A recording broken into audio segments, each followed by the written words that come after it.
Assalamualaikum warahmatullahi wabarakatuh. Kembali lagi di Jalan Hijrah Channel guys. Pada kesempatan kali ini kita akan bahas tentang 10 sholat sunnah yang tidak boleh dikerjakan berjamaah. Bismillahirrahmanirrahim. Alhamdulillahirrahmanirrahim. Wassalatu wassalamu ala asyrafil anbiya'i wal mursalin wa ala alihi wa sahbihi ajma'in. Amma ba'du.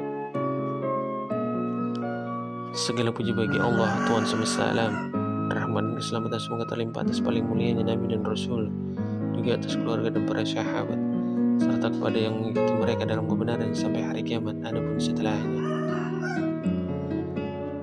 Pertama-tama, marilah kita semua panjatkan puji syukur kehadiran Allah SWT yang telah melimpahkan rahmat kepada kita semua. Kita bersyukur dapat berkumpul dan beraktivitas setiap harinya dengan nikmat kesehatan yang masih diberikan oleh Allah SWT. Tak lupa pula salawat dan salam semoga tercurah kepada junjungan kita Nabi besar Muhammad SAW serta kepada keluarga dan sahabat-sahabatnya yang mulia. Beberapa sholat sunnah tidak dianjurkan untuk dikerjakan berjamaah. Sholat apa saja yang dianjurkan untuk mengerjakan sendiri? Dalam pengerjaan sholat sunnah ada yang dianjurkan berjamaah, namun ada juga yang lebih baik dikerjakan sendiri. Salah satu sholat sunnah yang dianjurkan untuk dikerjakan secara munfarid atau sendiri, yakni sholat duha. Mengutip buku sumber lengkap sholat sunnah, pengertian sholat sunnah yakni sholat tambahan selain sholat wajib 5 waktu. Kata sholat sunnah disebut juga sholat nawafil atau tatawu. Tatawu artinya melakukan sesuatu dengan kerelaan hati, yakni melakukan kebaikan yang bukan merupakan kewajiban. Allah SWT mensyariatkan sholat sunnah untuk meningkatkan amal manusia dan menutupi segala kekurangan dan kelalaian yang ada. Hal ini dijelaskan dalam Al-Quran surat Hud ayat 114 yang artinya, dan dirikanlah sembahyang itu pada kedua tepi siang, pagi dan petang, dan pada bagian permulaan daripada malam. Sesungguhnya perbuatan-perbuatan yang baik itu menghapuskan dosa perbuatan-perbuatan yang buruk. Itulah peringatan bagi orang-orang yang ingat. Ibnu Mas'ud radhiyallahu anhu berkata, apabila engkau telah selesai sholat wajib, maka laksanakan sholat malam. Dalam sebuah hadis, Rasulullah SAW juga menjelaskan tentang syariat sholat sunnah, bahwa seseorang bertanya kepada Nabi SAW tentang kewajiban-kewajiban dalam Islam. Lalu beliau menjawab, laksanakan sholat 5 waktu dalam sehari semalam. Orang itu lantas bertanya lagi, ada kewajiban lain atas diriku? Beliau menjawab, tidak ada kecuali engkau mengerjakan sholat sunnah. Hadis riwayat Bukhari dan Muslim.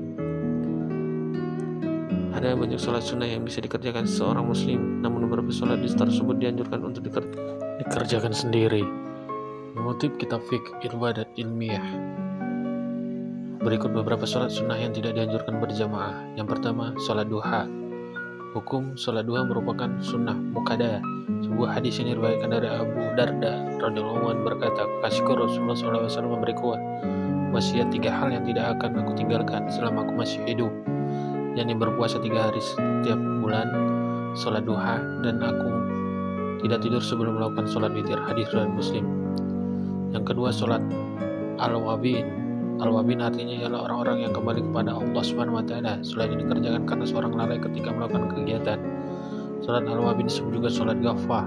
Dalam hadis yang diriwayatkan Abu Hurairah radhiyallahu anhu, sesungguhnya Rasulullah SAW bersabda, barang siapa yang telah maghrib sholat 6 rakaat, di mana selalu ia tidak berbicara jelek, nescaya hal itu sebanding dengan beribadah selama 12 tahun. Hadis riwayat Ibnu Majah, Sunnah Ibnu Majah. Yang tiga, sholat 2 rakaat wudu. Sunnah hukumnya melakukan sholat 2 rakaat sesudah mandi dan sudah tayamum, termasuk dalam waktu-waktu yang dilarang, sebab sholat ini memiliki sebab yang mendahului, yakni wudu. Diriwayatkan dari Abu Hurairah radhiyallahu anhu, sesungguhnya Nabi Muhammad SAW bersabda, hai Bilal, katakan kepadaku amal yang engkau lakukan dalam Islam yang paling engkau harapkan, karena aku mendengar bunyi suara sepasang sendalmu di depan surga. Bilal menjawab, aku tidak melakukan satu amalan yang paling aku harapkan selain apabila setiap kali selesai berwudu, baik pada malam atau siang hari, pasti aku gunakan wudu itu untuk melakukan sholat yang dituliskan bagiku. Hadis riwayat Bukhari. Yang keempat, sholat tahiyatul masjid. Ketika masuk ke masjid, dianjurkan untuk mendirikan sholat tahiyatul masjid.